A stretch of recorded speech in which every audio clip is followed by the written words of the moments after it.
यहाँ कठुआ का रहने निवासी हूँ। मेरे घर वार्ड नंबर 16 शिवानगर में है। लेकिन जहाँ स्ट्रे एनिमल की वजह से बहुत बुरी हालत है कि जगह जगह देखो आप गंदगी के ढेर लगे हैं। जहाँ भी कूड़ा करकट वहाँ स्ट्रे एनिमल देखो इकट्ठा खड़े हैं। और इनमें जो स्ट्रे एनिमल जब आपस में जब लड़ते हैं जब उस समय लोगों को बड़ा नुकसान होता है। बड़ी बार हमने देखा कि दुकानों के अंदर जो लड़ते लड़ते चले जाते हैं। कोई स्कूटी लेके आता है, उसको साथ टक्कर लगा देते हैं, जो लड़ते हैं। और ये बहुत ही हमारे लोगों के लिए एक नुकसान हो रहा है। बड़े सारे लोगों को कई बार एक्सीडेंट होता है, किसी के टांग टूट रही है, कुछ हो रहा है। मैं डिस्ट्रिक्ट एडमिनिस्ट्रेशन डी साहब से रिक्वेस्ट करता हूँ कुछ स्ट्रे एनिमल्स के लिए कुछ नई पॉलिसी लाई जाए, क्योंकि हमारे कठुआ में बहुत ही बुरी हालत है स्ट्रे एनिमल्स की वजह से। और जो हमारे जितने भी बाहर से जो लोग जो एनिमल्स जो पकड़ते हैं पुलिस वाले, जैसे मोबाइल है ना, स्मगलिंग जो होती है मोबाइल, वो सारे बाहर जहाँ पे छोड़ देते हैं।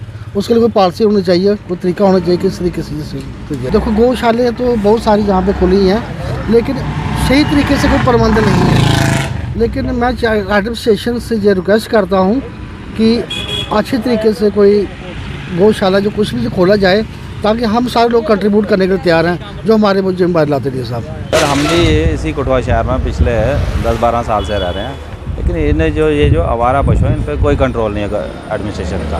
पिछले दिनों कोई 2-3 साल पहले जो म्यूनसिपैलिटी चेयरमैन थे नरेश शर्मा जी, उन्होंने कुछ किया था इन पर। इनको पकड़ के कहीं यहाँ गौशाला है, यहाँ ये जो इधर दरिया में कोई गौशाला बनाई है, तो उसमें उन्होंने उनको रखा था। लेकिन आज जब से म्यूनसिपैलिटी का जो दौर है ख़त्म हुआ है, उसके बाद यहाँ पर इतने जानवर हो चुके हैं कि पूछो ही मत। हर आए दिन कोई ना कोई दुर्घटना होती रहती है। बाकी किसी भी दुकान या कहीं भी आप देखो घूम रहे होंगे जानवर, और इन पे कोई कंट्रोल नहीं कर रहे हैं। तो हमारी डीसी साहब से यही रिक्वेस्ट है कि प्लीज़ इन जानवरों का कोई बंदोबस्त कीजिए, ताकि लोग भी सुरक्षित रहें और ये जानवर भी सुरक्षित रहें। देखो ना सर, जैसे कोई कस्टमर आ रहा होता है तो जानवर को देख के वैसे भाग जाते हैं बच्चे बच्चे। तो हमारे यहाँ जैसे मेडिसिन शॉप है, यहाँ गिफ्ट सेंटर है यहाँ साथ में, तो जो भी यहाँ शॉप्स हैं, तो यहाँ कस्टमर कहाँ रुकेगा, क्योंकि ये जानवर घूमते रहते हैं। तो इन पर तो कोई कंट्रोल करना चाहिए एडमिनिस्ट्रेशन को भी। Myself doctor Vishal Malagar, president Bharat Swabhiman Sangathan. जैसा कि इस समय म्यूनसिपल जो कमेटी हमारी यहाँ पे है, उसका जो सरबराह है, उसके जो इंचार्ज हैं इस समय डिस्ट्रिक्ट एडमिनिस्ट्रेशन हमारी डीसी साहब हैं मिनाज साहब।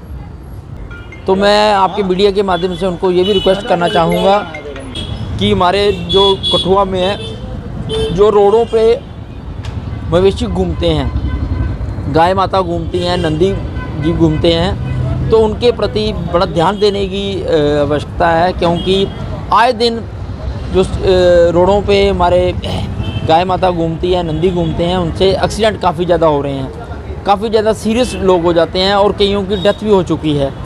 मैं अगर आप को पुलिस SHO कठुआ से इन्फॉर्मेशन लेते हैं रोजनामे के अनुसार, तो सिर्फ कॉलेज के सामने जो एरिया पड़ता है, जहाँ पे ना ही स्ट्रीट लाइट है, और वहाँ पे काले रंग के जो नंदी गायें वहाँ पे बैठी रहती हैं, और रात को जितने भी वहाँ पे एक्सीडेंट के साथ मरे हुए हैं सारे 25 से लेके 35 के करीब है, और कम से कम 10 से 15 लोग जो हैं वो मर चुके हैं इस समय। और मेरा मीडिया के माध्यम से आपसे हम्बल रिक्वेस्ट है कि जनाब इस तरफ थोड़ा ध्यान दिया जाए। कठुआ की एक कमेटी बनाई जाए कि जैसे हमारी भेड़िया पत्तन में एक बहुत बड़ी गौशाला बनी हुई है, उस गौशाला में भी पिछले दिनों सुनने में आया था, वहाँ पे भी चारे का प्रबंध थोड़ा कम है। तो अब आप इस समय कमेटी के इंचार्ज बैठे हुए हैं, तो एक शहर की कमेटी बना दी जाए कि वो चारे का इंतज़ाम भी करेंगे, और जो पशु मवेशी यहाँ पे घूम रहे हैं, रोडों पे घूम रहे हैं, तो बस उनको भी यहाँ से लिफ्ट करके और वहाँ गौशाला में पहुँचाया जाए।